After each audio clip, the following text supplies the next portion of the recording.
The gavel struck at 2:47 p.m. on a Tuesday in June 2003. Marcus Webb, 34 years old and a father of two, heard the sound that would change everything. It wasn't a deafening noise. It was almost soft, almost ceremonial. Judge Gerald Mitchell tapped the wood 3 times with the same indifference a waiter shows when dinging a service bell. But those 3 taps meant Marcus would never see a sunrise outside of a cell again. They meant his 7-year-old daughter, Emma, would grow up without a father. They meant his 10-year-old son, Tyler, would spend the next 30 years wondering if his dad had really killed his mom. Marcus sat on death row at Holman State Penitentiary in Alabama. He had been convicted of arson resulting in the death of his wife, Jennifer Webb, and her 2 biological children from a previous marriage, Sarah, 16, and Michael, 14. 4 lives, 1 fire, 1 forensic report, 1 lie. On the night of March 12, 2002, Marcus was asleep in the living room of his modest 2-story home in Bessemer, Alabama. Jennifer was upstairs with the 3 children. He wasn't a highly educated man, but he was a worker. He spent 10 hours a day at an auto parts factory. He earned enough to pay the mortgage, the food, the school fees. He wasn't rich, but he was honest. That's what his neighbors would always say later in the documentaries, with red, teary eyes. Marcus was honest. That night at 2:13 in the morning, a candle Jennifer had left burning in the kids' room fell onto a pile of laundry. There was nothing sinister about it. No betrayal. No intent to kill. Simply a candle. A mistake. The kind of thing that happens in millions of homes every night, except this time, the flames found something to burn. Marcus woke up when the smoke was already filling his lungs. Instinct catapulted him from the sofa toward the stairs. He screamed his family's names as he climbed, blind in the darkness, his hands touching walls that were already burning. He managed to reach the door of the master bedroom. The heat was unbearable. He couldn't breathe. His lungs were screaming. His eyes were watering. He collapsed in the hallway, shouting for Jennifer, Sarah, Michael. For Emma and Tyler, who were in another room, still unaware. Firefighters found him semi-conscious and dragged him out. When he woke up in the hospital with burns covering 32% of his body, they told him his wife and her older children were dead, that Jennifer hadn't been able to reach Emma and Tyler in time, that they had all died in the smoke, in the fire, in the dark. Marcus screamed, then he cried, then he went silent for 3 days. A perfect, empty, definitive silence. But the worst was yet to come. When the investigation began, the fire department hired a forensic expert named Gerald Thornton. Thornton was a 60-year-old man with 30 years of experience investigating fires. He held a degree in mechanical engineering. He had testified in 153 previous cases. None had ever been successfully challenged. In 2002, Thornton was practically a deity in the Alabama courts. What Thornton said happened. Thornton entered the still-smoking house. He walked through the ruins like a noir detective, eyes narrowed, looking for patterns. He found what he was looking for on the upper floor. According to his report, the burns on the carpet and walls showed a clearly accelerated pattern. The marks were too well defined, too symmetrical, too simply perfect. In Thornton's opinion, this wasn't an accident caused by a candle. This was the signature of someone who knew exactly what they were doing. Someone who had sprayed gasoline. Someone who had planned everything. Marcus was arrested 48 hours later. The case went to trial in November 2002. The prosecutor, Rebecca Stanton, an ambitious 42-year-old woman who needed a big win for her political career, built her accusation around Thornton's expertise. The motive was simple. Marcus hated his wife. He had cheated on her 2 months prior with a friend. Jennifer had threatened him with divorce and taking custody of Emma and Tyler. Marcus needed her gone. He needed to get rid of the children from her previous marriage to simplify his new family. It was, in Stanton's words, a calculated and ruthless crime. There were no eyewitnesses. There was no confession. There was no proof Marcus had bought gasoline that night, but there was Thornton's report, and that was enough. The defense attorney, Thomas Ridley, was a 55-year-old man in the twilight of his career, working for the public defender's office, tired, crushed by the weight of impossible cases. Ridley tried to challenge Thornton's findings.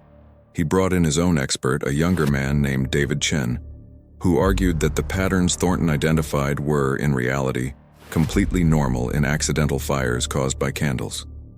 That the gasoline marks Thornton saw were optical illusions, reflections of how fire consumed the available materials. But Chen was unknown. He didn't carry the weight of 30 years of jurisprudence, and Thornton, when cross-examined, simply smiled with the assurance of a man who knew the system would believe him. "I have seen thousands of fires," he said. "I know the difference between an accident and a crime. This was a crime." The jury deliberated for 3 hours. They voted to convict. Marcus's life changed in 180 minutes. He spent 10 years in the penitentiary waiting for his execution day. 10 years watching other men arrive and leave, some pardoned, others executed. 10 years writing letters to his lawyer, begging her to find something, anything, that proved he hadn't killed his family. 10 years carrying the guilt of the survivors, Emma and Tyler, who grew up in foster care after Marcus was captured, being told their father was a murderer. But in 2012, something changed. An event none of the men on death row expected.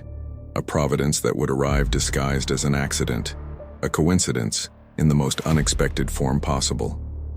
A 26-year-old doctoral student in forensic science, recently graduated from the University of Alabama, was looking for old cases for her research on the evolution of forensic methods.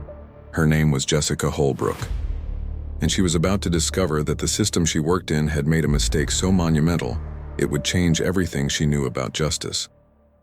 Jessica Holbrook was not the kind of person the system expected to be a problem. She came from a family of lawyers. Her father, Robert Holbrook, was a retired federal judge. Her mother was a law professor at Vanderbilt University. Jessica grew up believing the system worked, that juries were wise, that experts told the truth, that justice, although slow, eventually prevailed. She spent most of her childhood in courtrooms, sitting in the galleries, watching her father in his black robe, listening to him explain why things had to be that way, why precision mattered, why a small crack in the evidence could collapse an entire building of accusations. Robert Holbrook taught her that the system wasn't perfect, but it was honest, that there were safeguards, that science was immutable, that if someone was convicted, there was a reason, probably several. Jessica believed it for 22 years. Her PhD in forensic science was a natural choice. She specialized in fire analysis, which was one of the oldest and theoretically most established fields of forensic science.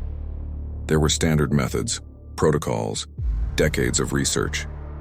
When Jessica started her thesis in 2011, she was writing what she believed would be a historical analysis of how fire investigation methods had evolved from the 70s to the present, showing progress, improved accuracy, refined science.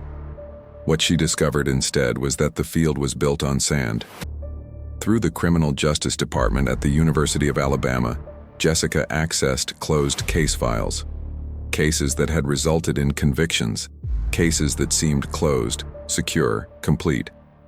She selected them at random, reviewing the original forensic reports, comparing them with what was now known about fire dynamics, burn patterns, the speed of heat propagation in different materials. What she found was disturbing. In case after case, experts from the 80s and 90s had identified accelerated patterns that turned out to be completely normal. They had stated with certainty that the fire had started at a specific point when, in reality, fire never starts in such a clean way. They had spoken of accelerant marks that were simply the result of how wood burns, how vinyl shrinks, how paper chars.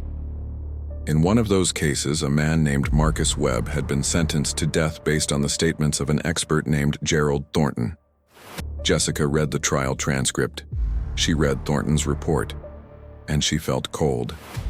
Thornton had written in his conclusion, "The char patterns are consistent with the deliberate application of a fire accelerant throughout the upper room. There is no doubt that this was a criminal fire."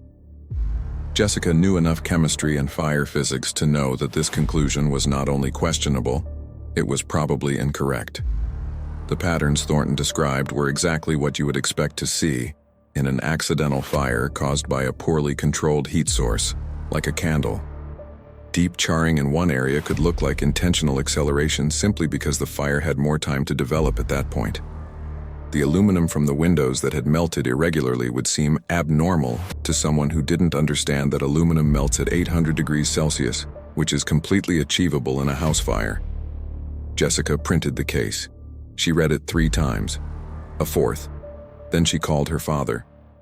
Robert Holbrook listened to his daughter in silence. When she finished, he asked a simple question. "Are you sure?" "I'm not sure of anything," Jessica replied. "But I think there is a mistake. A major mistake."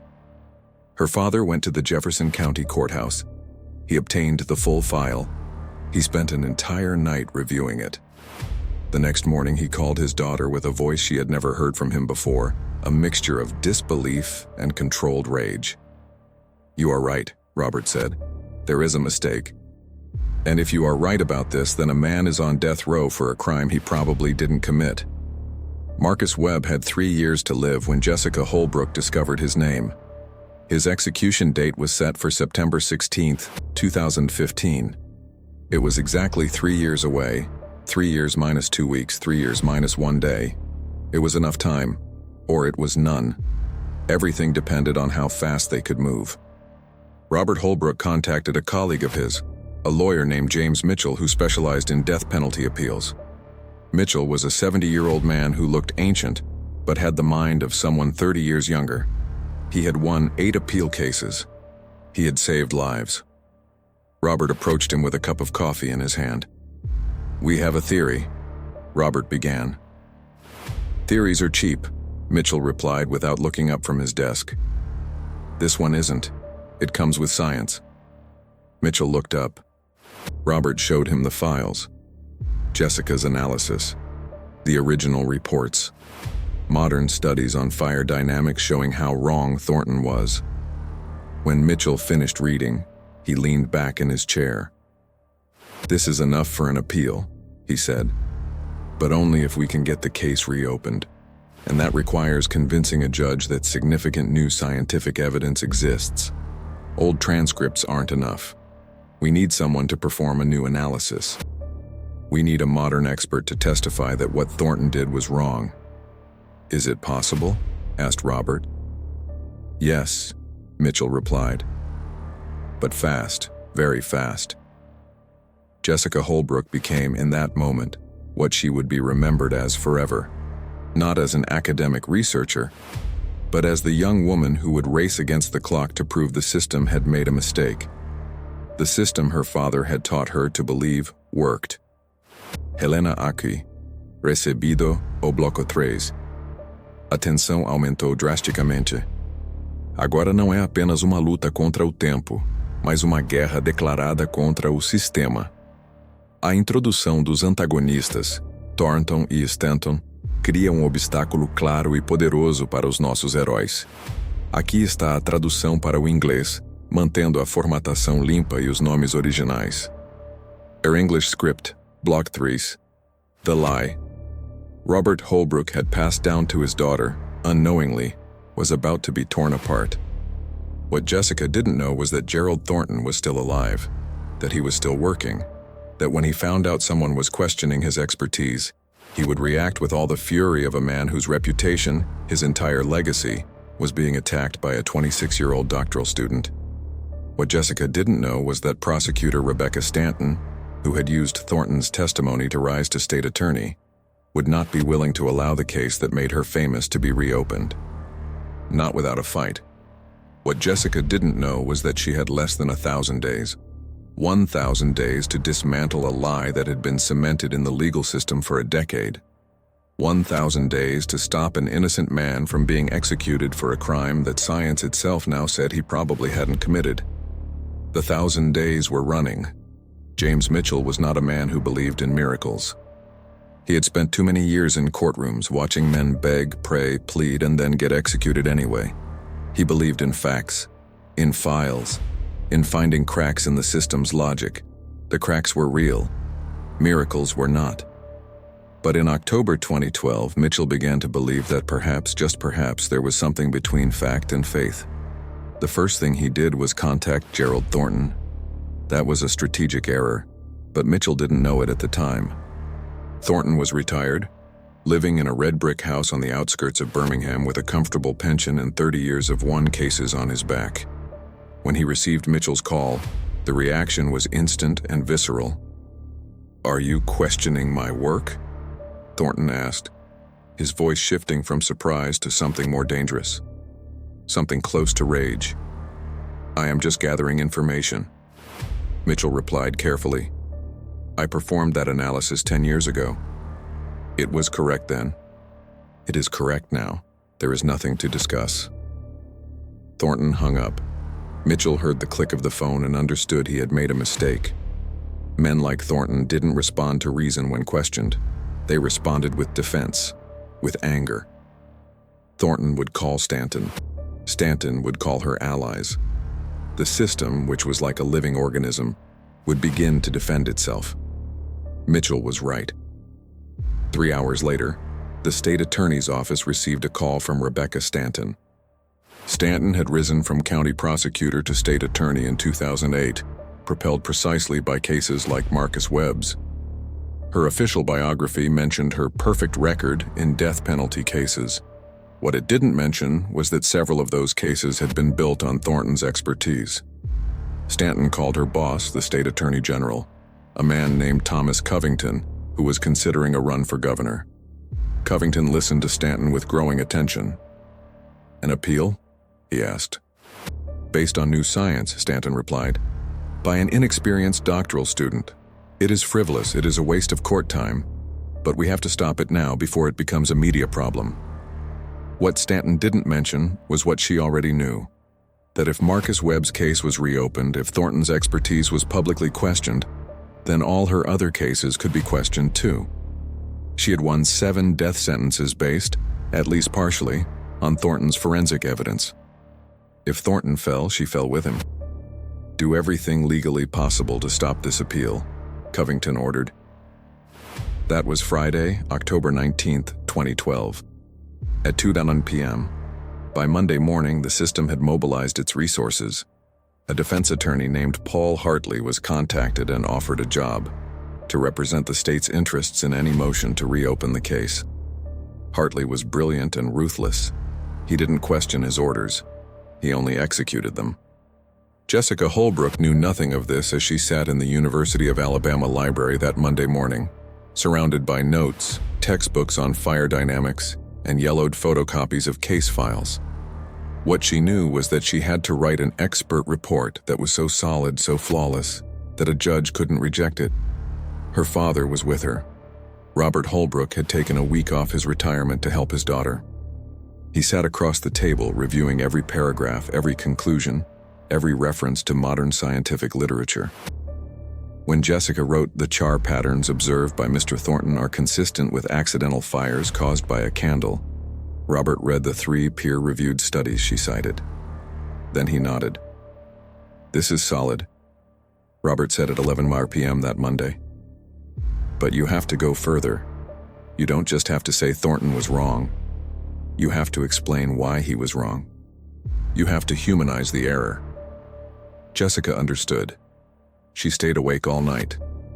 What she produced was a 47-page document titled Re-Examined Analysis of Fire Dynamics in the Webb Case, Review of 2002, Methods under the 2012 Standard.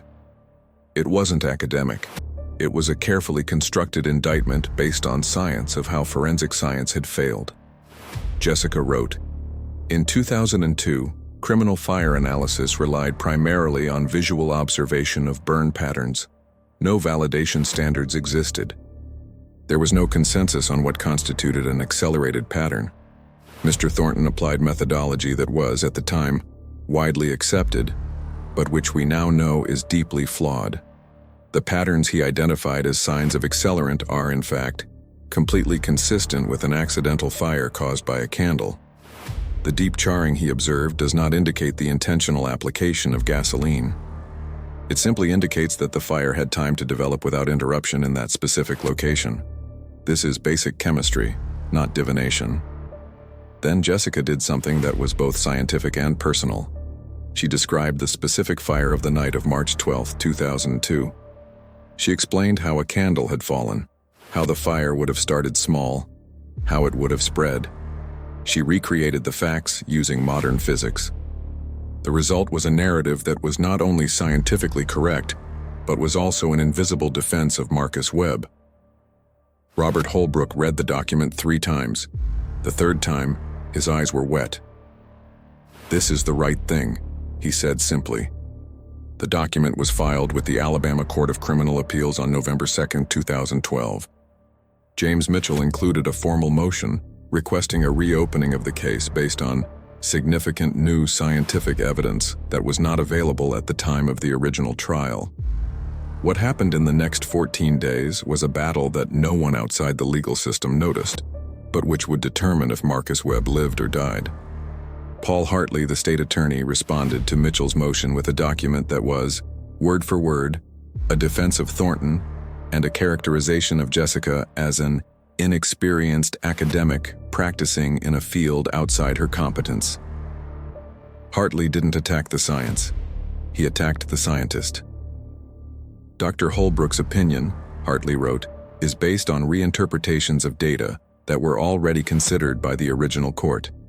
She has not performed an analysis of the fire site. She has not examined the original residues. She has simply reinterpreted photographs and reports using 2012 standards to judge 2002 work. This is not new evidence. It is speculative opinion. Then, Hartley did something shrewder. He cited a known legal standard called the Dober test, which requires that scientific evidence be not only correct, but also generally accepted in the scientific community. Hartley argued that although Jessica's theory might be academically valid, there was not enough general acceptance in the field of criminal fire analysis to justify reopening the case. It was a technical argument. It was also strategically perfect, because it meant the debate wasn't simply about whether Thornton was wrong. It was about whether modern science could even be used to question old science. The Court of Appeals had 30 days to decide. 30 days. Marcus Webb had 1,095 days to live.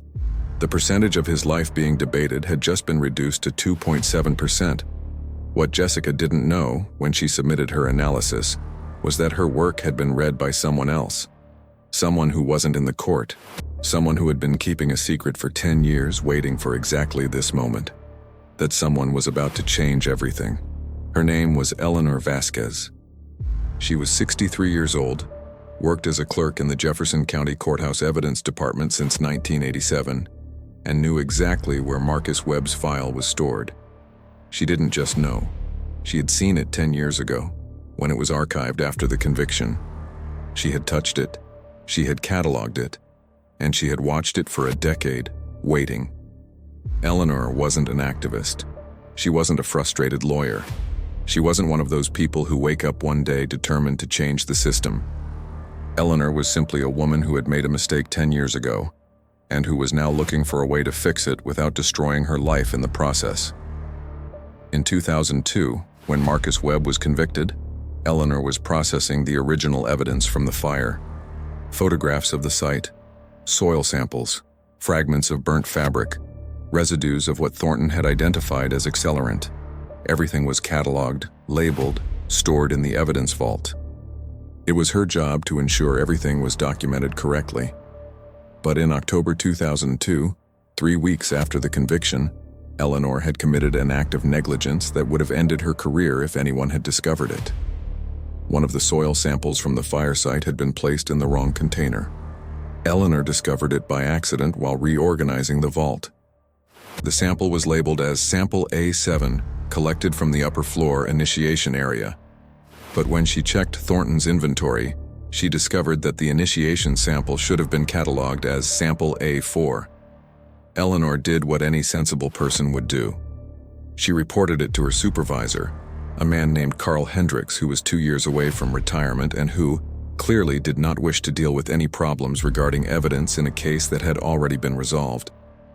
"Leave it," Hendricks told Eleanor with that look of exhaustion only those who have spent too much time in broken systems have.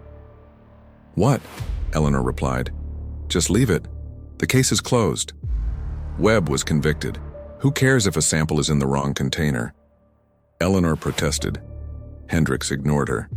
And Eleanor, who was a good employee, an obedient person, simply stopped thinking about it. For 10 years.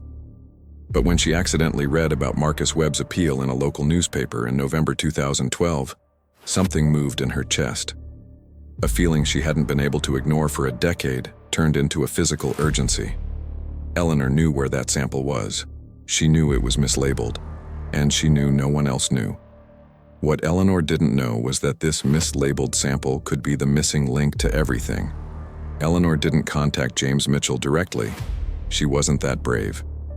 Instead, she sent an anonymous letter to the address of the University of Alabama where Jessica Holbrook worked, finding the address online. Eleanor's handwriting was shaky, as if writing it were causing her physical pain. Completely consistent with an accidental fire caused by a candle. The deep charring he observed does not indicate the intentional application of gasoline. It simply indicates that the fire had time to develop without interruption in that specific location. This is basic chemistry, not divination. Then, Jessica did something that was both scientific and personal. She described the specific fire of the night of March 12, 2002. She explained how a candle had fallen, how the fire would have started small, how it would have spread. She recreated the facts using modern physics. The result was a narrative that was not only scientifically correct, but was also an invisible defense of Marcus Webb. Robert Holbrook read the document 3 times. The third time, his eyes were wet. "This is the right thing," he said simply. The document was filed with the Alabama Court of Criminal Appeals on November 2, 2012.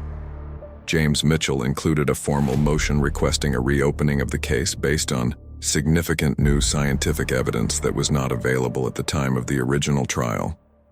What happened in the next 14 days was a battle that no one outside the legal system noticed, but which would determine if Marcus Webb lived or died. Paul Hartley, the state attorney, responded to Mitchell's motion with a document that was, word for word, a defense of Thornton and a characterization of Jessica as an inexperienced academic practicing in a field outside her competence. Hartley didn't attack the science. He attacked the scientist. Dr. Holbrook's opinion, Hartley wrote, is based on reinterpretations of data that were already considered by the original court. She has not performed an analysis of the fire site. She has not examined the original residues. She has simply reinterpreted photographs and reports using 2012 standards to judge 2002 work. This is not new evidence. It is speculative opinion. Then, Hartley did something shrewder. He cited a known legal standard called the Dober test, which requires that scientific evidence be not only correct but also generally accepted in the scientific community. Hartley argued that although Jessica's theory might be academically valid, there was not enough general acceptance in the field of criminal fire analysis to justify reopening the case. It was a technical argument. It was also strategically perfect, because it meant the debate wasn't simply about whether Thornton was wrong. It was about whether modern science could even be used to question old science. The Court of Appeals had 30 days to decide. 30 days. Marcus Webb had 195 days to live. The percentage of his life being debated had just been reduced to 2.7%.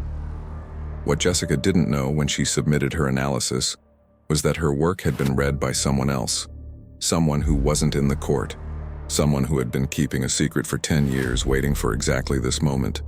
That someone was about to change everything. Her name was Eleanor Vasquez. She was 63 years old, worked as a clerk in the Jefferson County Courthouse Evidence Department since 1987, and knew exactly where Marcus Webb's file was stored. She didn't just know. She had seen it 10 years ago, when it was archived after the conviction.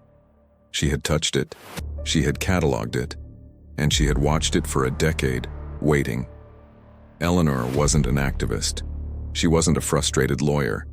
She wasn't one of those people who wake up one day determined to change the system.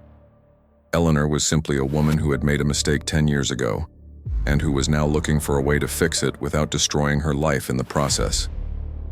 In 2002, when Marcus Webb was convicted, Eleanor was processing the original evidence from the fire. Photographs of the site, soil samples, fragments of burnt fabric, residues of what Thornton had identified as accelerant.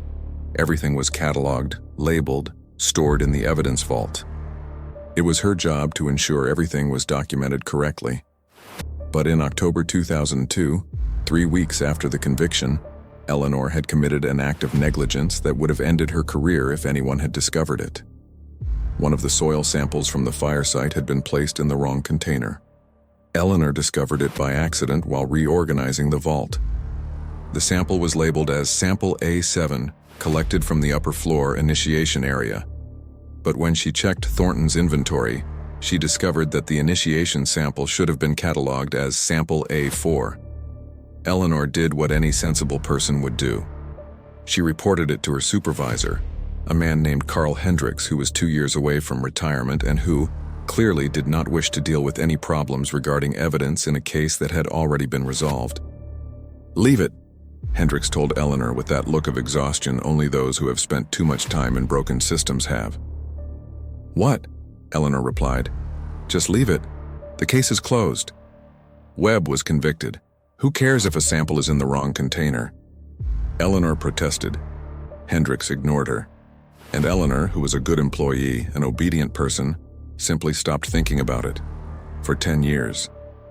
But when she accidentally read about Marcus Webb's appeal in a local newspaper in November 2012, something moved in her chest.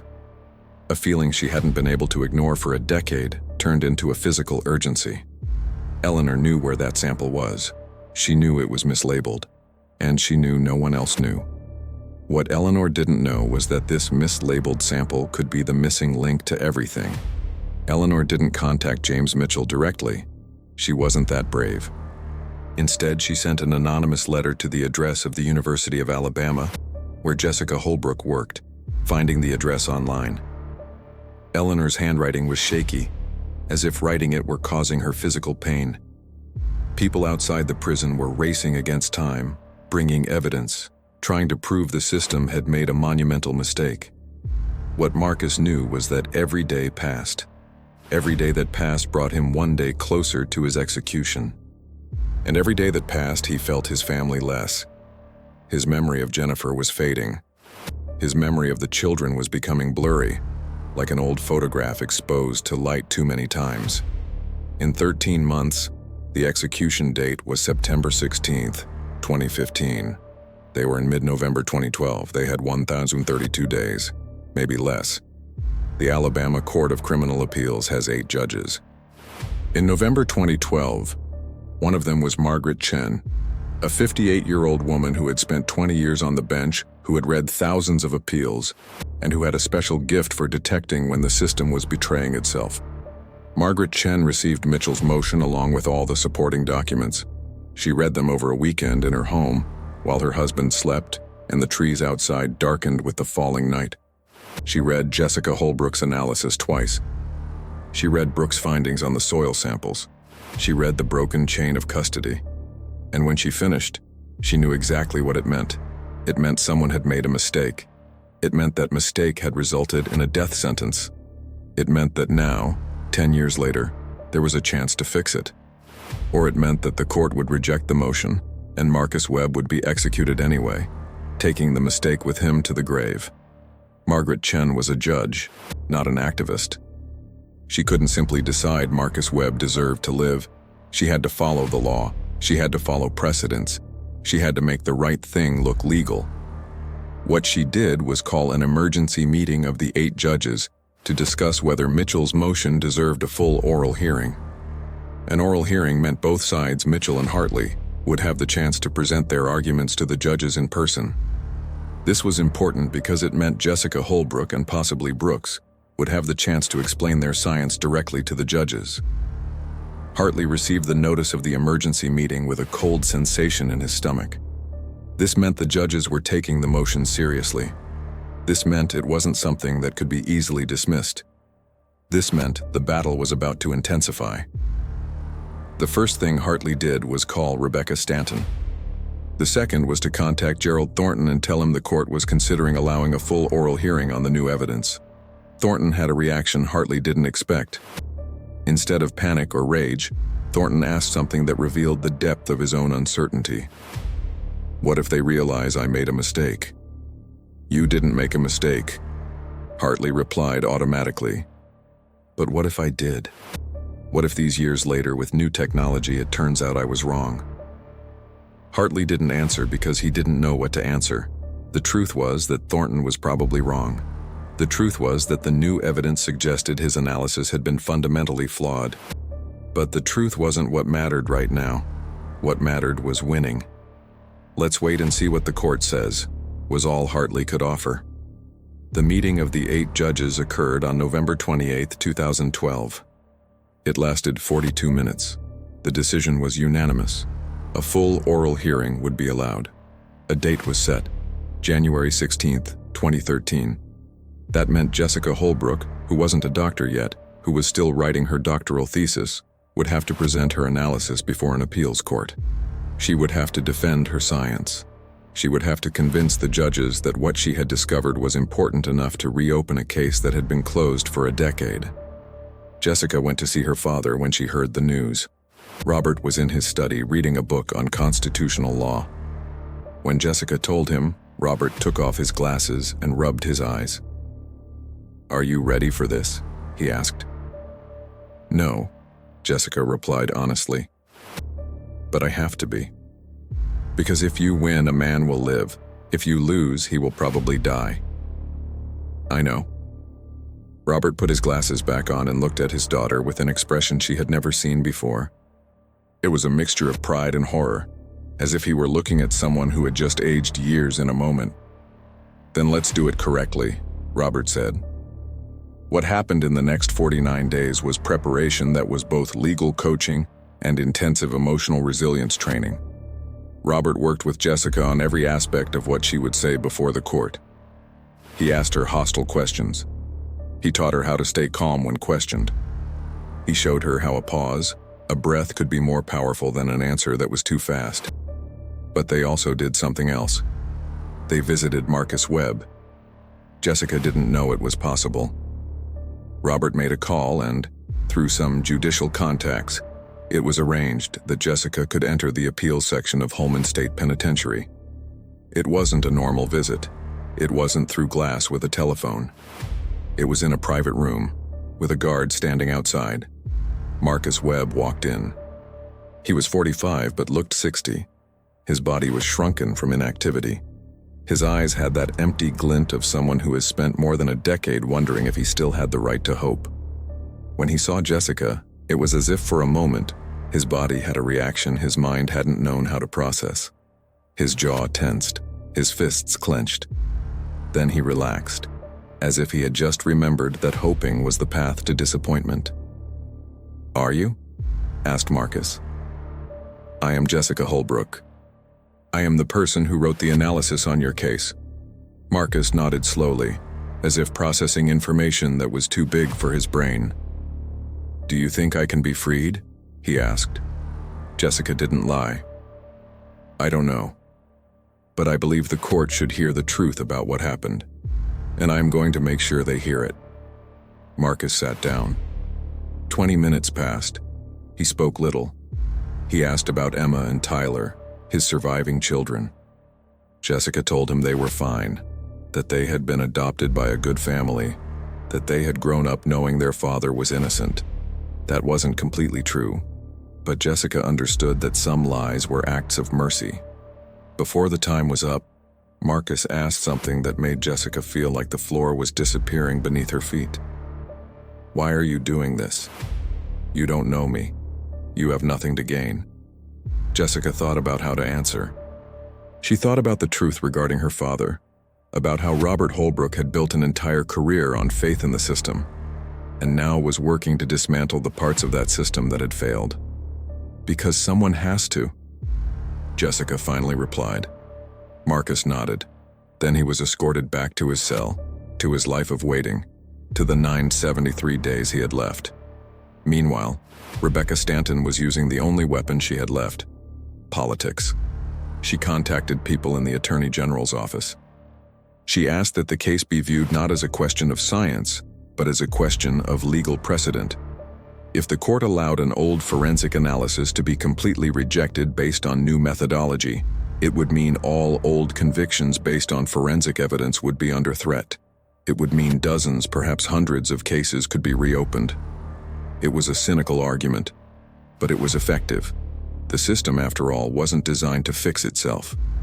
It was designed to close upon itself, to protect its own decisions, to assume its own mistakes were rare enough to be ignored. But Margaret Chen had read the motion, and she knew the truth. The truth was that the mistake wasn't rare. The truth was that the error was systemic. And the truth was that if something wasn't done now, in Marcus Webb's case, then nothing would ever change.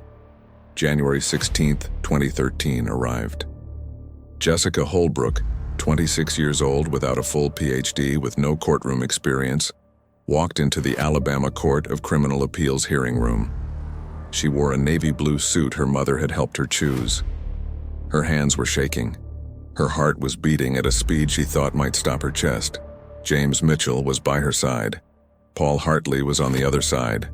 Judge Margaret Chen entered, and everyone stood up. "We will proceed with oral arguments in the case of Webb versus the state of Alabama," said Chen. "Is the appellant ready?" James Mitchell stood up. "Ready, Your Honor." "Is the state ready?" Paul Hartley stood up. "Ready, Your Honor." "Then we will begin with the appellant. Mr. Mitchell, you have 30 minutes. Proceed." Mitchell rose. But before starting, he did something that changed the tone of everything that was about to happen.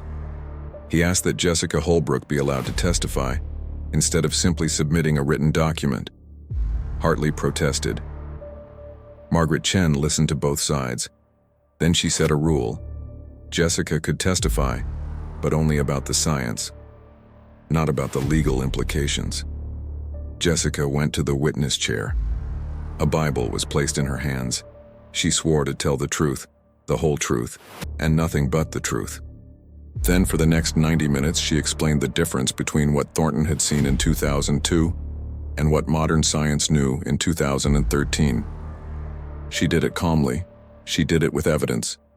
She did it with controlled passion, which was more devastating than any rage. She showed photographs of other accidental fires. She showed how the burn patterns were identical. She explained the physics of fire, the chemistry of combustion, the way wood and vinyl and paper burned predictably under predictable conditions. When Paul Hartley cross-examined her, he tried to make her seem inexperienced, unqualified, too young to be believed.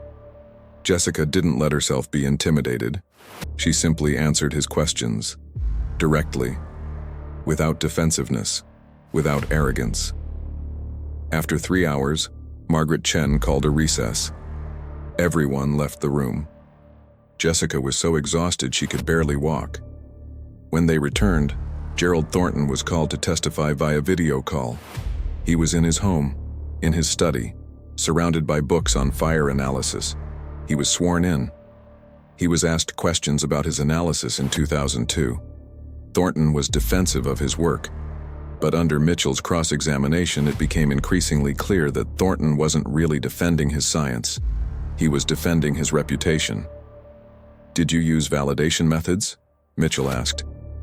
"The methods I used were standard at the time," Thornton replied. "That doesn't answer my question. Were they validated?" "They were common practice in the field." "Were they validated?" Thornton remained silent. Then he admitted something fatal. "Methods have evolved since then." That was all Mitchell needed. If methods had evolved, then the previous methods were primitive. If they were primitive, then the conclusions were primitive. If the conclusions were primitive, then the conviction was primitive. The hearing ended at 5:47 p.m. Margaret Chen said the court would issue its decision within 30 days. Everyone left the room. Jessica Holbrook didn't know if she had won or lost. She only knew she had spoken the truth. And that was the best she could do. What neither she nor anyone else in that room knew was that Margaret Chen had already made her decision. During the hearing, while listening to Jessica, while watching Thornton retract his own claims, Margaret had understood something fundamental. The system had made a mistake. And now, the system had to fix it. It didn't matter what the political or administrative consequences were. Margaret Chen was about to write an opinion that would change everything. But before she could do that, something happened that no one anticipated. Something that would make the court's decision not enough. Something that would force everyone to finally confront the full and brutal truth of what had happened. Eleanor Vasquez was scared. It wasn't the abstract fear of someone who has made a small mistake. It was the visceral fear of someone who had just realized that her 30 years of silence could destroy everything Carl Hendricks, her former supervisor, had taught her to ignore. On January 18, 2013, 2 days after the oral hearing, Eleanor walked into the office of the Jefferson County Courthouse evidence chief. His name was David Pearson, a 55-year-old man who had replaced Carl Hendricks when he retired in 2007.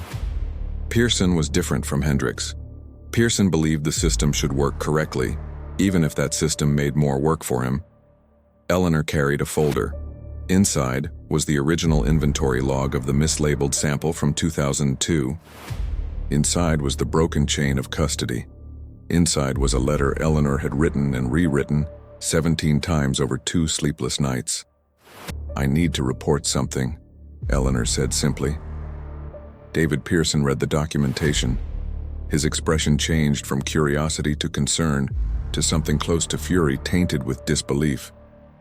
"How long have you known this?" Pearson asked. 10 years, Eleanor replied, and the weight of that admission almost collapsed her. "And you didn't report it?" "I reported it to Hendricks. He told me to leave it." Pearson did something Eleanor didn't expect. He stood up and walked around his desk until he stood in front of her. Then he did something Eleanor definitely didn't expect. He listened to her. It wasn't a confrontation. It wasn't an accusation. It was the opposite. It was compassion mixed with an understanding that the system they both worked in was broken enough to break good people into complicated people. "You did the right thing coming here now," Pearson said finally. "But you have to understand this is going to have implications." What Pearson did was contact James Mitchell directly. He sent him an email attaching Eleanor's documentation and suggesting that this could be evidence of systematic administrative negligence in evidence handling in the Webb case. Mitchell received the email at 10:15 p.m. on January 18th. He read the documentation. Then he called Margaret Chen at her home, something he would normally never do, but which in this case was justified. "Judge Chen, we have new evidence. New proof that the chain of custody was deliberately ignored in 2002 by a supervisor who told evidence staff not to report the error." Margaret Chen listened to Mitchell in complete silence. "This changes everything," Chen said when Mitchell finished. "This isn't just scientific error, this is misconduct." What happened in the next 4 days was an escalation neither lawyer anticipated. Margaret Chen contacted the other judges. She explained there was new evidence suggesting the evidence room administration had been involved in covering up a mistake. This wasn't a question of whether Thornton's science was right or wrong. It was a question of whether the evidence itself was reliable. The 8 judges voted to allow Mitchell to present the new evidence before Chen wrote her opinion. This was extraordinary. This was almost unheard of. Rebecca Stanton received a call from Margaret Chen informing her about the new evidence. Stanton felt something she hadn't felt for 11 years. Pure panic. Because Stanton knew something no one else knew. She knew she had been informed of the negligence in the chain of custody in 2002, and that she had chosen not to investigate it because it could have compromised her case. She knew Carl Hendricks had called her first before Eleanor reported anything to him. And Stanton had told Hendricks to forget the matter. Stanton had deleted Hendricks's email. She had destroyed the notes she had taken during that conversation. She had acted as if the negligence never happened because her investigation resulting in a death sentence couldn't be compromised by something like the truth. When Margaret Chen told Stanton that there was new evidence of administrative negligence, what Stanton understood was that her own complicity was about to be discovered. What Stanton did was contact Paul Hartley, and what Hartley did was the only thing a desperate defense lawyer can do. He made an offer. On the afternoon of January 22, 2013, Paul Hartley appeared before Margaret Chen with a proposition. It wasn't a legal proposition. It was a political proposition. My client, the state of Alabama, is willing to admit there is sufficient evidence of administrative negligence to allow a limited reopening of the Webb case, Hartley said. However, this admission does not imply the state believes Marcus Webb is innocent.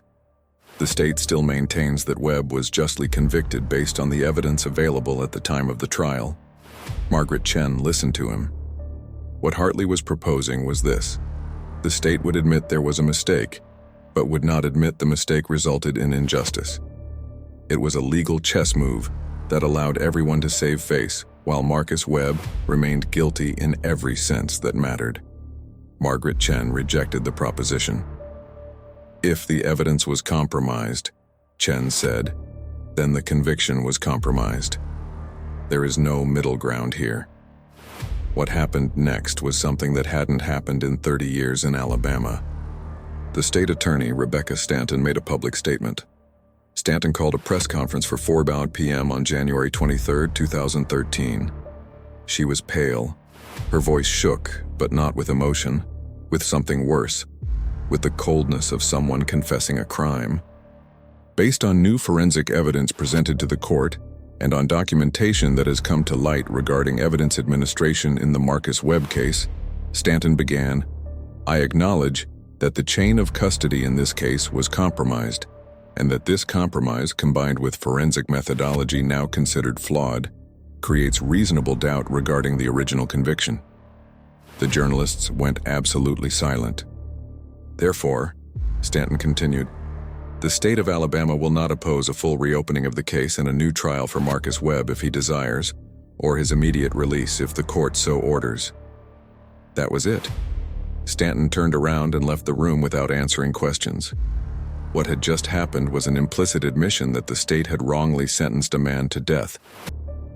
Jessica Holbrook was at the University of Alabama when she received the call from her father. Robert simply said, "We won," and then he hung up. Marcus Webb was in his cell when a guard came and told him his lawyer needed him. He was escorted to the visiting room. James Mitchell was on the other side of the glass. "What happened?" asked Marcus without hope, like someone who has been trained for years not to expect good news. "The prosecutor just admitted there are sufficient errors in your case to allow a reopening," Mitchell replied. Marcus didn't answer. He simply stared through the glass. His mouth was open. His eyes were wet, but he wasn't crying. He was in shock, that primal state where the brain simply stops because reality is too big to process. "Am I going to be released?" Marcus finally asked. "I don't know yet," Mitchell answered honestly. "But we are closer than we have been in 11 years. What happened in the next 30 days was rapid legal movement. The court ordered a new evaluation of the case. New experts were brought in. Jessica Holbrook's full analysis was reviewed by 3 independent fire dynamics experts. All 3 reached the same conclusion. The char patterns observed in 2002 were completely consistent with an accidental fire caused by a candle. Then, something else happened. An investigative reporter from local TV station WBRC began looking into the case, and what he discovered was that there was a pattern. Gerald Thornton had testified in 13 different cases, all of which resulted in arson convictions. The reporter contacted the defense attorneys in those cases. 6 of them said Thornton's analyses had never been questioned. 2 said the analyses had been challenged, but Thornton had been so convincing that judges rejected them. What the reporter discovered, in other words, was that Gerald Thornton wasn't simply an expert who had made a mistake. He was a system unto himself, a pillar of the conviction machinery, someone who had built an entire career on the authority of his own conviction. When that story was broadcast nationally, Gerald Thornton was contacted by a TV producer. The producer wanted Thornton to appear in a documentary about his case. Thornton declined. Then he was contacted by a University of Alabama professor who was writing a book on forensic errors. Thornton declined again. What Thornton did was write a letter that was delivered solely to Margaret Chen, the judge considering Marcus Webb's appeal. In the letter, dated February 2, 2013, Gerald Thornton wrote the following: Judge Chen, I have been a fire analysis expert for 30 years. I have testified in 153 cases. In the case of Marcus Webb, I used methods that were standard in 2002. Those methods were, in my professional opinion at the time, reliable and accurate. However, I have spent the last 2 weeks reviewing modern research on fire dynamics. I have reviewed the analysis presented by Dr. Jessica Holbrook. I have reviewed the analyses of the 3 independent experts the court hired. I must admit that your conclusions are correct. The patterns I identified in 2002 are not in fact indicators of an accelerant. They are normal patterns in accidental fires. I have been wrong. I do not want to excuse my mistake by pointing out that methods have evolved. The truth is that even in 2002, using 2002 methods, it was an error in judgment. I saw what I expected to see. I saw what the system asked me to see. I built a narrative that made sense within the structure of a criminal investigation. What I did not do was doubt. I did not allow myself doubts. Experts do not have doubts. Experts have certainty. Marcus Webb is probably innocent. I cannot be sure because I was not there that night. But based on the evidence, based on modern science, based on an honest reevaluation of my own work, I believe it is more likely that he is innocent than guilty. I have spent 30 years being an authority. I have spent 30 years telling courts what they should believe. The burden of that responsibility is heavier than I ever understood. I hope the court considers my admission of error as part of its consideration of the Webb case. Respectfully, Gerald Thornton. The letter was delivered to Margaret Chen on February 3, 2013. Chen read it once. Then she read it again. Then she read it a third time. What Chen recognized in Thornton's letter, in his final admission, in his full confession of error, was something the legal system rarely sees. The truth, pure and simple, which had not come through legal combat, but through the conscience of a man who finally understood the weight of his own actions. Margaret Chen scheduled a hearing for February 15, 2013. At that hearing, she would announce her decision. 31 days after Jessica Holbrook's oral hearing, 31 days after Eleanor Vasquez finally broke her silence, 31 days after Rebecca Stanton admitted the state's error. Marcus Webb, in his cell at Holman State Penitentiary, knew nothing of Thornton's letter. He didn't know that the man whose words had sentenced him to death was now saying those words had been a mistake. What he knew was that in 13 days a judge would pronounce a sentence, and that sentence, one way or another, would determine if he would live or die.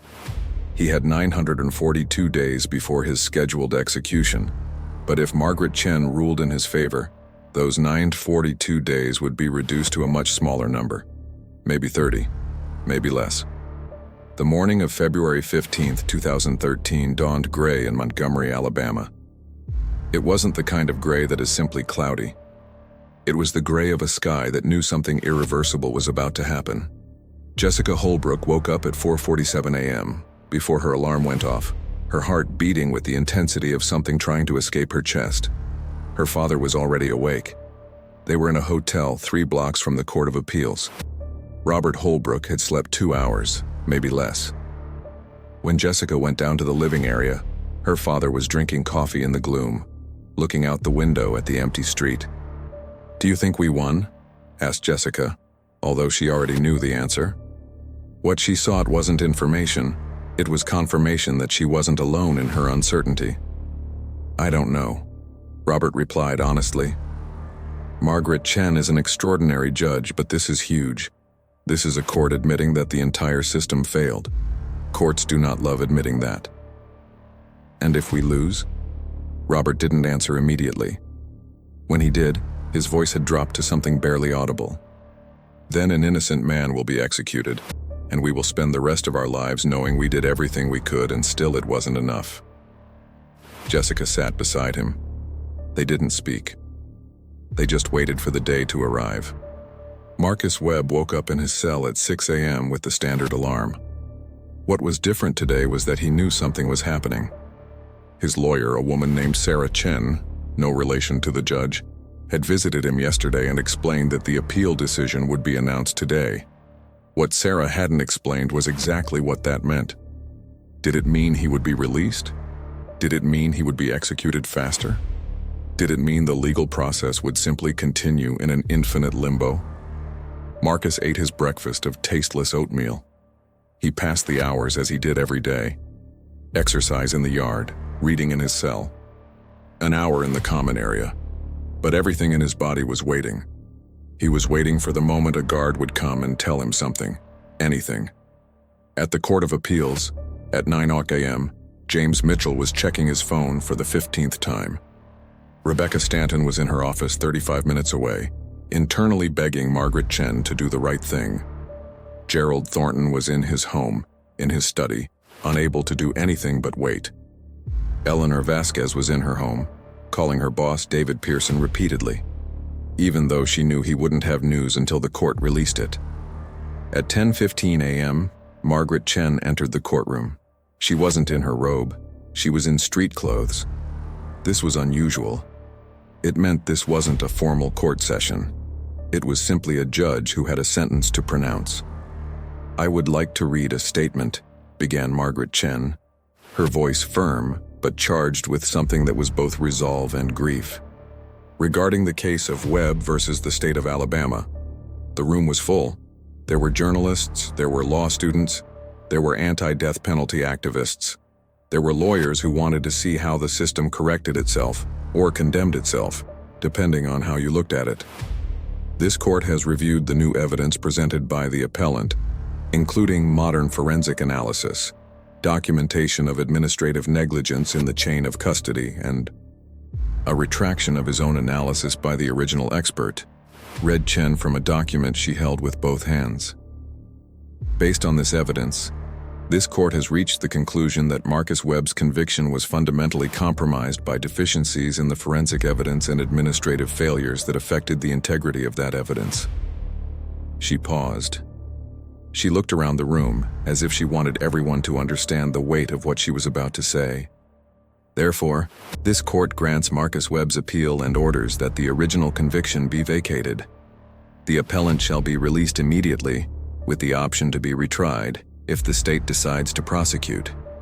However, considering the weakness of the forensic evidence upon which the original accusation was built, this court expresses its opinion that there is insufficient evidence to justify a new trial. The room erupted. Journalists began to type. Lawyers began to whisper. James Mitchell simply closed his eyes and breathed as if he had just been released from something that had been drowning him. Furthermore, continued Chen, raising her voice, this court orders that the State Department of Justice investigate the forensic evidence procedures that were in place in 2002, with particular emphasis on the conduct of Supervisor Carl Hendricks, who was apparently informed of irregularities in the chain of custody and chose not to report them. This court also orders a review of all cases in which Gerald Thornton was an expert, with the intent to evaluate if there are other cases that deserve to be reopened based on flawed analysis. Margaret Chen looked directly at Jessica Holbrook, who was sitting in the second row with her father. Dr. Jessica Holbrook's youth does not diminish the validity of her analysis. In fact, it suggests something important, that scientific truth has no age. The court wishes to recognize the dedication of Dr. Holbrook and her father, Judge Robert Holbrook, in pursuing the truth even when doing so was inconvenient for the system they had been taught to trust. Then Chen did something extraordinary. She turned directly to the camera that was broadcasting the hearing live. To the citizens of Alabama and to anyone watching this, what has happened in this case is a systemic failure. It wasn't an accident. It wasn't simply an expert making a mistake.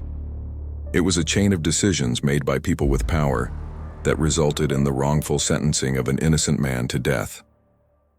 The system we are seeing today corrects itself. But that happens only because there are people like Dr. Holbrook who were willing to question it.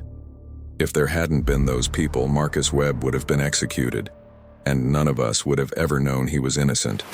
That should scare all of us deeply. Margaret Chen lowered the document. Court is adjourned. At 10:47 a.m., a guard entered Marcus Webb's cell. "Webb," he said simply, "you need to come with me." Marcus stood up. His body was on autopilot. He was escorted through the familiar corridors, down the stairs he had descended 1,000 times, arriving at the warden's office. Sarah Chen, his lawyer, was waiting for him there. Her expression was the only thing Marcus needed to see. "The appeal was accepted," Sarah said. "I would have wanted to be in court to tell you in person, but the warden wanted you to know as soon as possible. You are free to go. The sentence has been vacated. You are no longer sentenced to death." Marcus didn't collapse. He didn't cry. What he did was something stranger. He simply stood there, hands at his sides, as if someone had just turned off an important part of his body, and now he didn't know how to move. "Am I free?" he asked, his voice hollow, unable to process the word. "Yes. You're free. Can I go?" "Yes, you can go now." Marcus walked toward the prison gate. He had walked toward that gate thousands of times in his dreams, and every time, the gate closed before he reached it. This time, the gate opened. The air outside was the same air he had been breathing for 11 years through the bars, but it felt different. It tasted different. It was the air of someone who wasn't dead. Margaret Chen remained in her office after the room emptied. She knew her decision would have political consequences. She knew Rebecca Stanton would be under fire. She knew the entire system would sell itself as the victim of an isolated error, when in reality, the error had been systemic, built into the structure of the system itself. But Margaret Chen also knew she had done the only thing a judge could do when faced with the truth: follow it, no matter where it led. What Margaret Chen didn't know was that her ruling had been recorded, that it had been broadcast live, that at that exact moment on YouTube, on social media, in civil rights groups across the country, her statement was being shared, that Gerald Thornton, watching her ruling on the live broadcast on his television, was watching justice finally arrive, even if partially. What Margaret Chen didn't know was that in the next 3 years, her Marcus Webb case would become a catalyst, that other victims of junk science would come forward, that other cases would be reopened, that the system finally would begin to look inward and question itself. What Margaret Chen didn't know was that Gerald Thornton would have a mental breakdown 6 months later and be committed to a psychiatric institution, that Rebecca Stanton would be investigated for prosecutorial misconduct, that Carl Hendricks, the former supervisor, would be charged with obstruction of justice, although the case would eventually be dismissed on a technicality. What Margaret Chen didn't know was that Eleanor Vasquez would become a full-time whistleblower, working with appellate lawyers to identify other compromised cases. What Margaret Chen knew was that she had done the right thing, and that would have to be enough. Marcus Webb walked out of Holman State Penitentiary at 11:23 a.m. on February 15, 2013. Emma was waiting for him outside the gate. She was 19. She hadn't seen her father in freedom since she was 8. She cried. Marcus cried. Then they hugged in the parking lot while journalists took pictures, and the world learned that injustice, at least this time, had finally been corrected. But correction wasn't completeness. Marcus Webb had lost 11 years. He would never get that back. He would never see Jennifer, Sarah, or Michael again. He would never forget the feeling of waking up every morning in a 6x8 cell, knowing he was innocent and that no one believed him. What Marcus Webb had gained was his life. And for someone who had been living on death row, that was enough. 3 months after his release, Marcus Webb was living in a 2-bedroom apartment in Birmingham with Emma. His son Tyler had decided not to contact him. Prison visitation records showed that Tyler had visited Marcus exactly once during the 11 years of incarceration. After that, nothing. Marcus didn't know if his son believed in his innocence, or if he simply couldn't forgive the 11 years of forced absence. What Marcus did know was that trauma doesn't simply heal just because your name is cleared in a court. Trauma is a thing that lives in the body, in the cells, in the way you breathe when you hear a loud noise. Marcus woke up every night at 2:13 a.m., exactly the time the fire had started in his house 19 years ago. His body hadn't forgotten that time. His body refused to forget it. 1 month after his release, Marcus tried to kill himself. He swallowed a bottle of sleeping pills he had bought at a CVS pharmacy. Emma found him at 3 a.m. and took him to the emergency room, where he was admitted to the psychiatric unit for a week. "Why?" asked Emma when Marcus came out of the unit, her voice broken by something that was both anger and despair.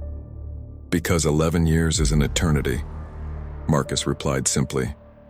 "Because I don't know who I am without the bars. Because every time I close my eyes, I see Jennifer. I see the children."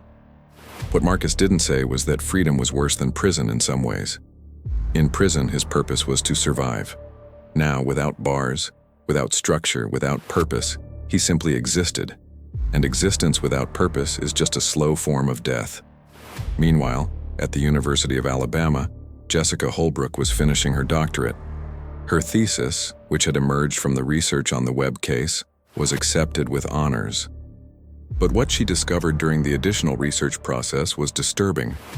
She reviewed 17 other cases in which Gerald Thornton had been an expert.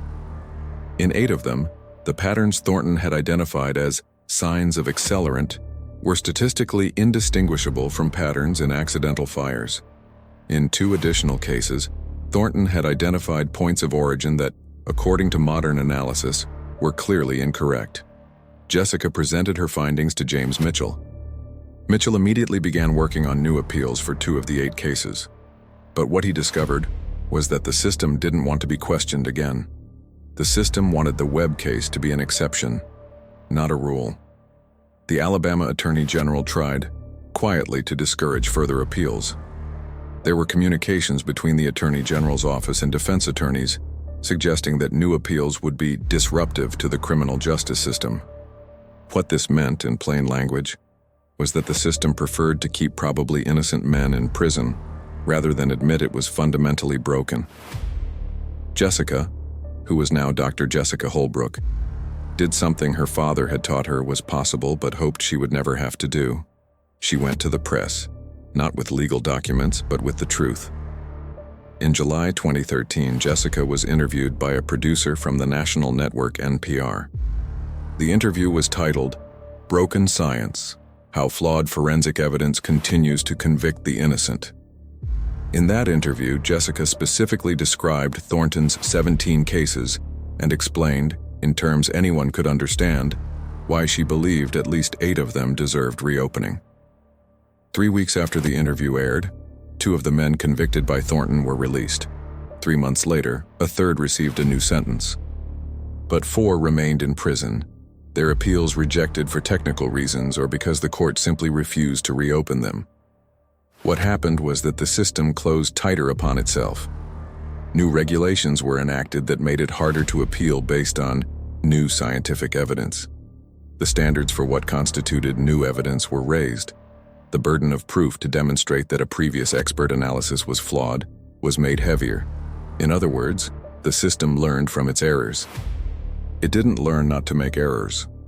It learned to make them in ways that were harder to challenge. Rebecca Stanton was investigated for prosecutorial misconduct. The process lasted 14 months. In the end, she was cleared of formal charges, but was forced to resign as state attorney. She moved to Florida and accepted a job at a private law firm. She never spoke publicly about the Webb case again. Gerald Thornton spent 4 months in a psychiatric institution. When he was discharged in September 2013, his expert license was voluntarily revoked. He never testified in a case again. He lived the rest of his life in his house in Birmingham, watching other men be released from the convictions he had helped build. Carl Hendricks, the former supervisor who had instructed Eleanor Vasquez to ignore the chain of custody error, was charged with obstruction of justice. But the indictment was dismissed in a pretrial motion arguing that the administrative error had been deliberate enough to constitute obstruction. Hendricks was never prosecuted. He lived in Atlanta with his wife, retired, collecting a state pension. Eleanor Vasquez became what is known as a system whistleblower. She worked with appellate lawyers, identifying cases where administrative negligence had potentially compromised evidence. Over the next 5 years, she helped identify 19 additional cases where chains of custody had been compromised. In 9 of those cases, prisoners were released. In the other 10, their appeals were rejected. But Eleanor didn't give up. She simply continued working, day after day in the evidence room, witnessing how the system processed evidence, seeing where the points of failure were, identifying where negligence could occur again.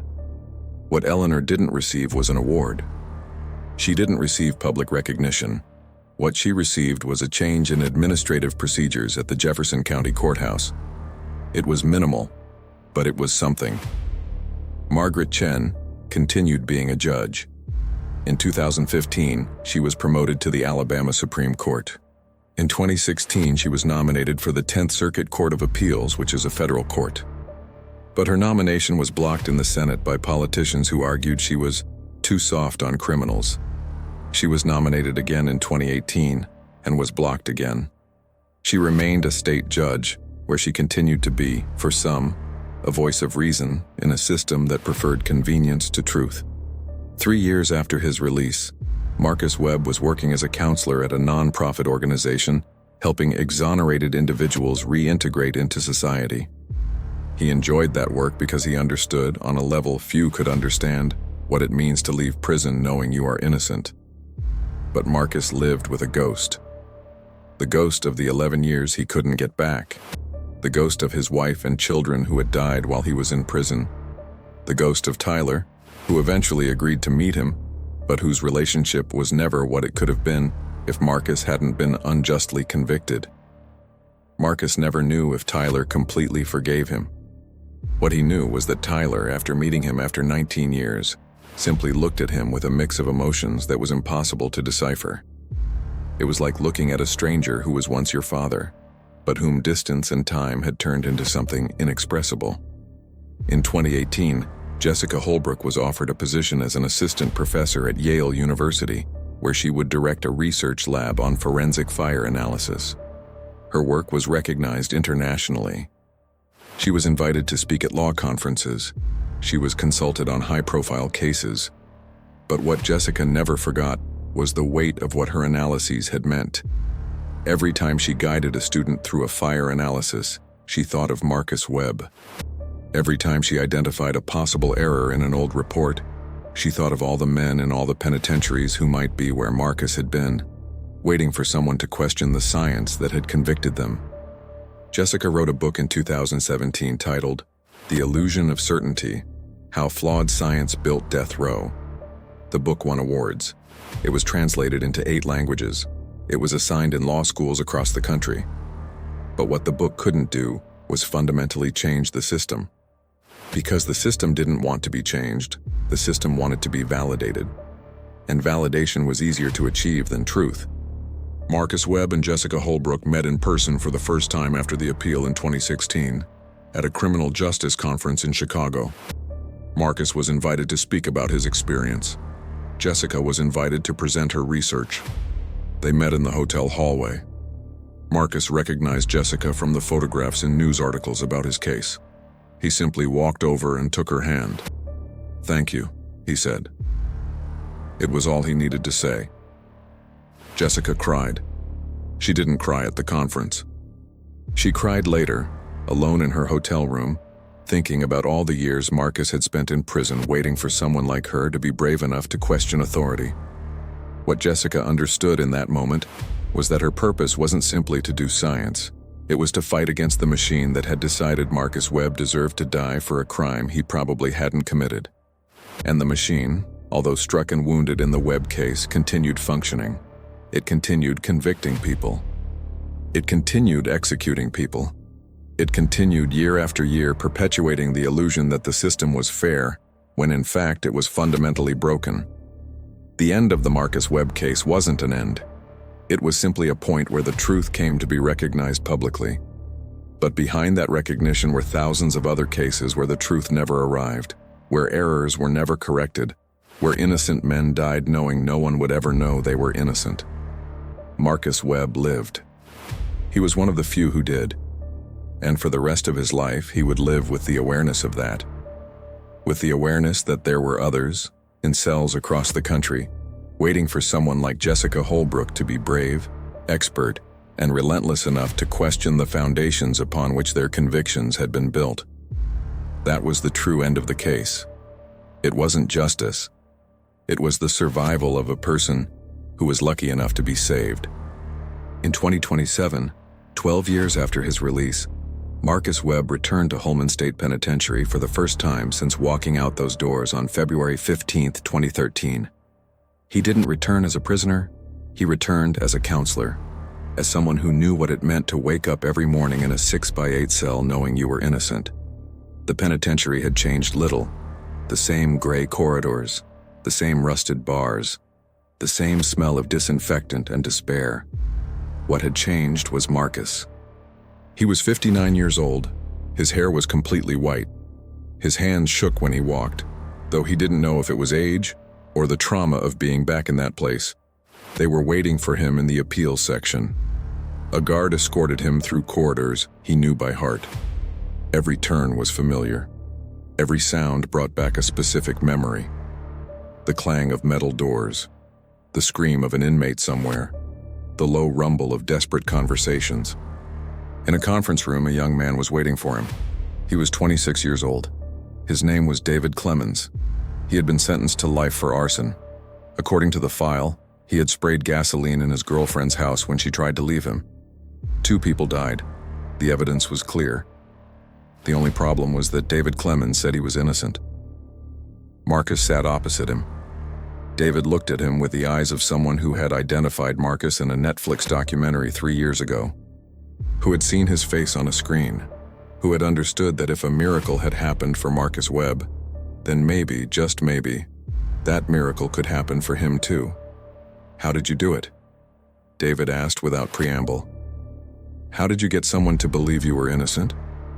Marcus thought about the question for a long time. Then he replied, "I spent 11 years screaming into the void. No one listened.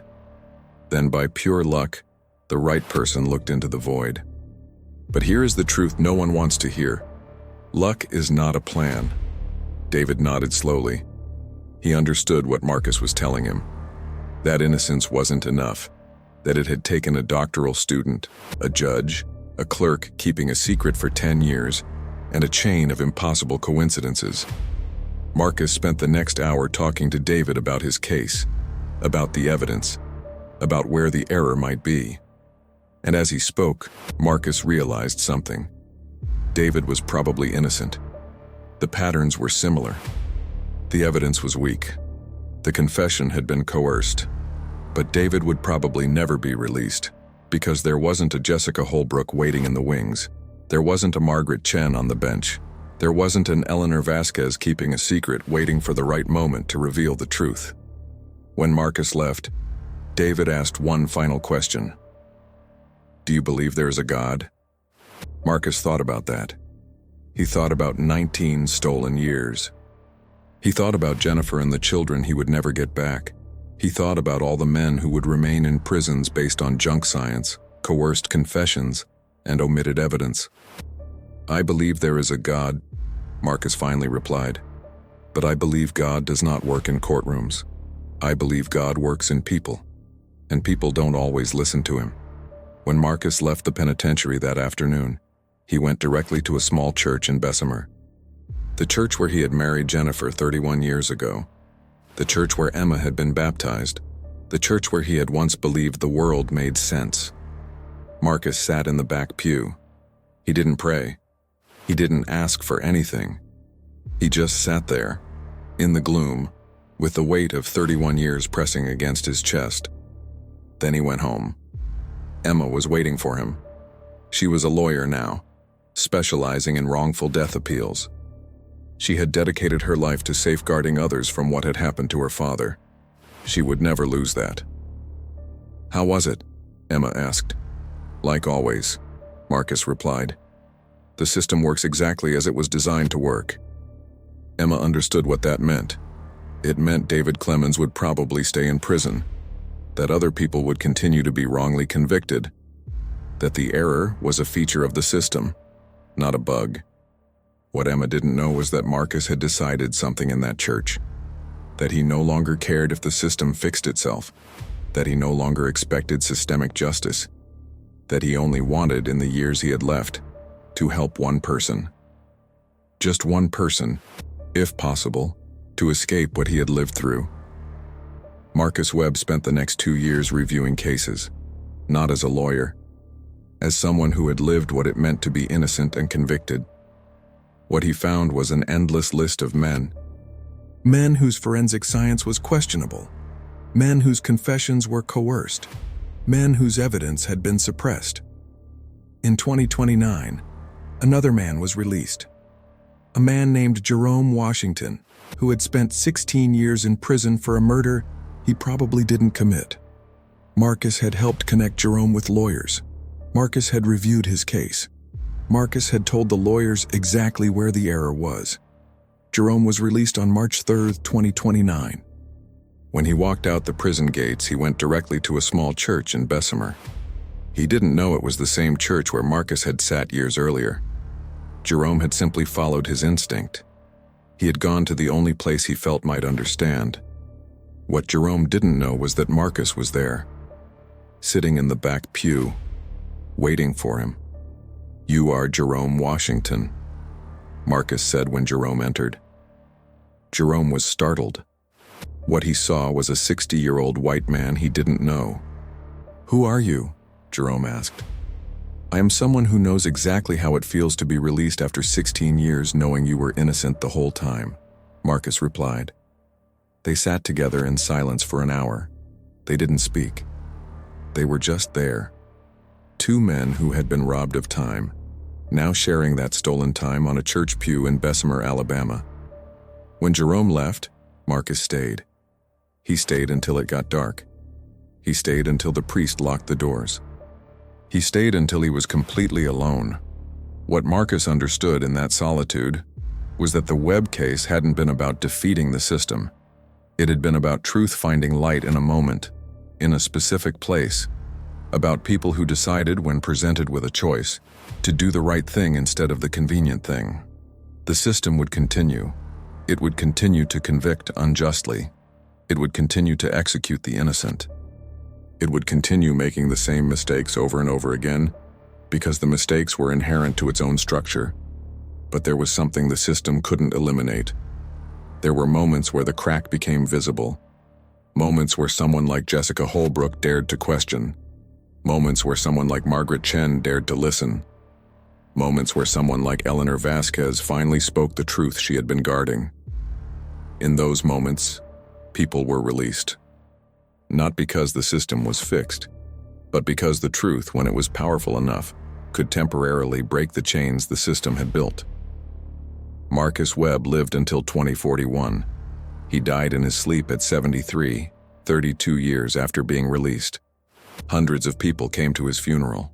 Defense lawyers who admired him, exonerated men he had helped, students who had learned from his story. What was important wasn't the number of people who came.